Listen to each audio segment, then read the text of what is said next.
Hey, happy Sunday, everybody. Welcome back. If it's your first time joining me, hi, my name's Anthony. I'm not a professional cook. I'm not a professional chef. I've been a professional cook a couple times, worked in a few restaurants, but it was mainly as the dishwasher, busboy. Thanks for joining me. And if this is your first time joining me, a little insight as to my project here, what I'm doing.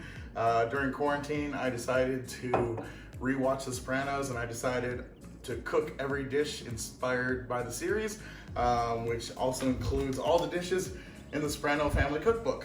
Now, today's dish, Biscotti di Anice, it's not actually referenced in the show, but in today's episode that I watched of The Sopranos, Polly and Big Pussy go to Starbucks, and Polly's just ranting about how all these things at Starbucks started in Italy. And it's not just a money, it's a pride thing.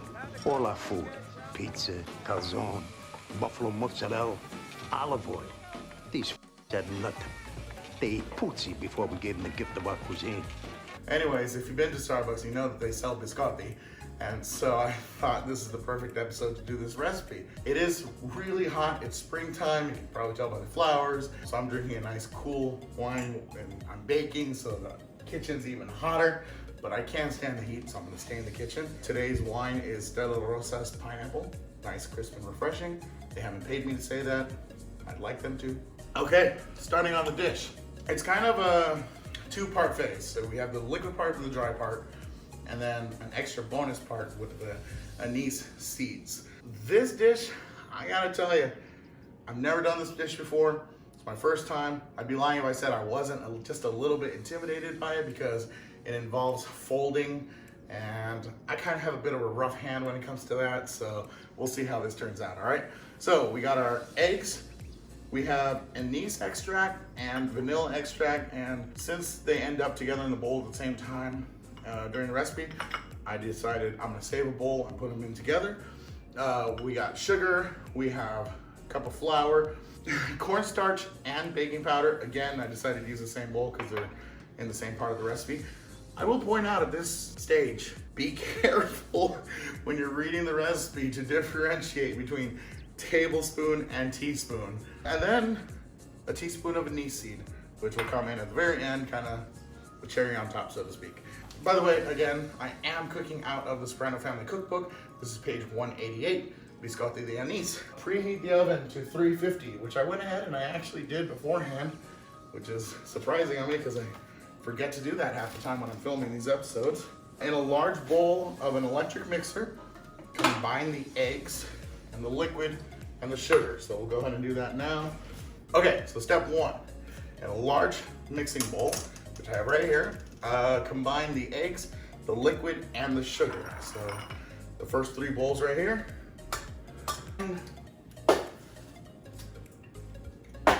All right, we drop in the liquid. This is the anise extract and the vanilla extract.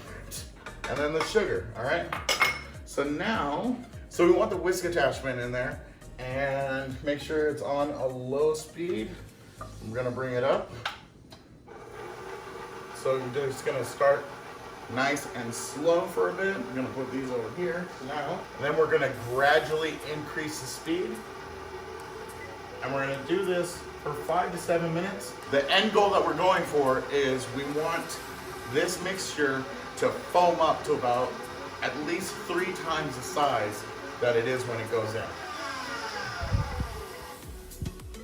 Okay, so that's been about 7 minutes. Actually, I misread it the first time. You gradually get the speed up to high.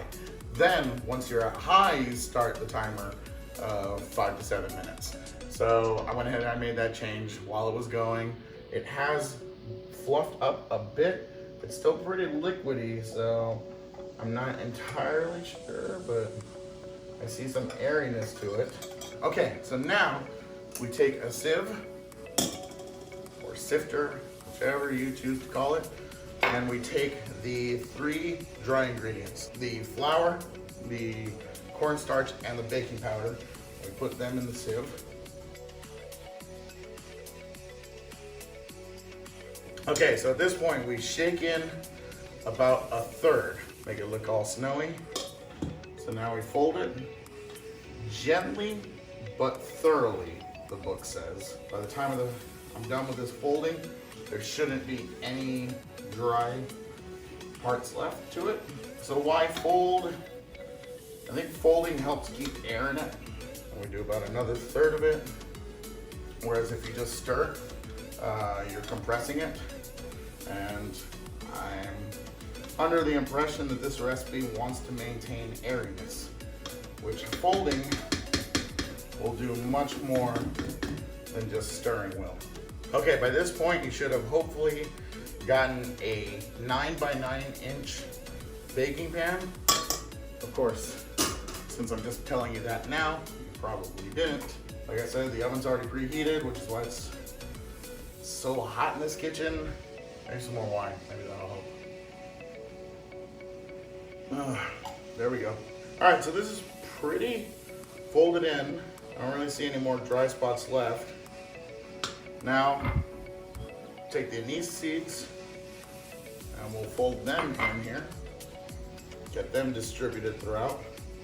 Okay, biscotti, right? Literally means twice baked. I know what you stoners are thinking, but it means literally you put it in the oven for a bit, you take it out, and then you put it back into the oven. So this first time that we do it, it kind of is going to cook like a cake.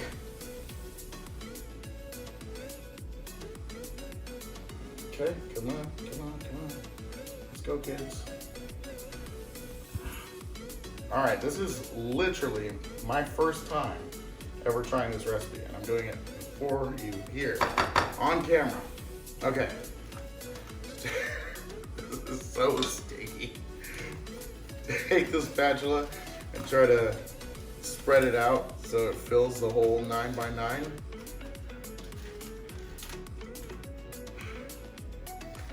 I just don't feel like that was enough moisture, but we're gonna give this a shot. Because I've come this far in the process, so Mama didn't raise no quitter. Okay, if you're one of those no-nuts, as in Italian grandmothers who's made this a bajillion times and you're watching this, please don't judge me like this. I bleed too, all right? I have feelings. Okay.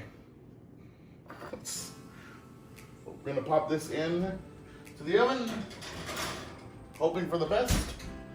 And now is a great time to clean up the mess, especially since we have about 20 to 25 minutes. I'm gonna put 21 minutes on the timer. All right, now's a good time to start cleaning up. 5, 4, 3, 2, 1. Time to pull this out. Wow, that actually did puff up way more than I anticipated it to. At this point, it says to flip it onto a cutting board and use a long serrated knife, which, if you know about knives, is a bread knife. At this point, it's basically a cake.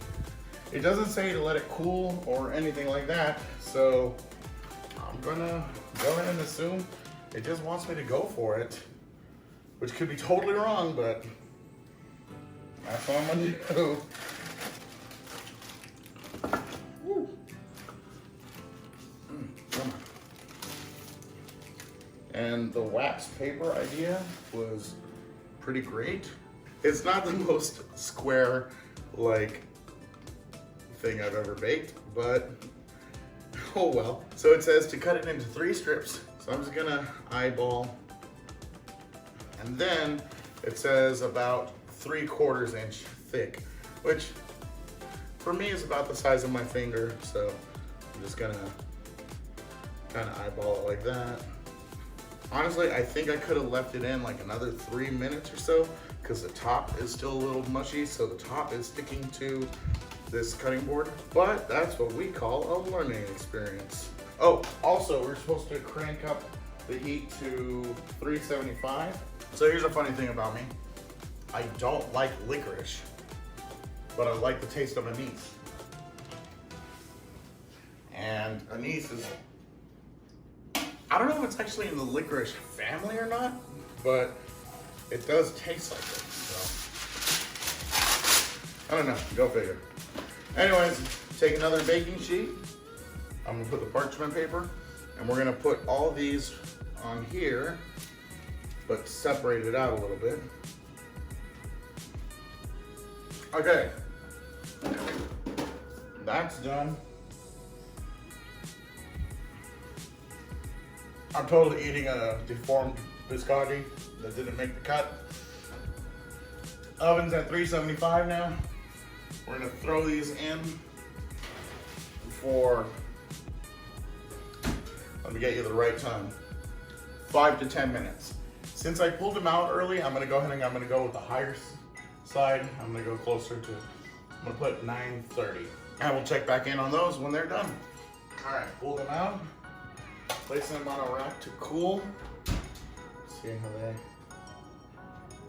they still have a spongy texture to them, but I bet that will disappear when it cools down. And there we go, Biscotti, the Anice. It wasn't as overwhelming as I thought it was gonna be. It actually was fairly simple. Just, you know, be gentle but thorough in the folding, which turns out mine actually worked out. I thought I was gonna be a little too rough because historically I am when it comes to delicate things like folding batter, but it worked out. They taste great and they will go great with some espresso.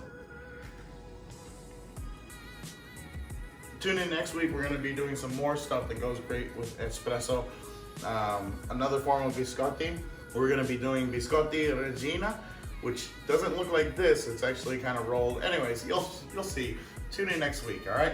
Please like and subscribe. Hit me up on all my social medias, AnthonyBelton.com, official Anthony Belton on Instagram, real Tony Belton on Twitter, yada yada. It should be on the bottom here. Anyways, have a great week.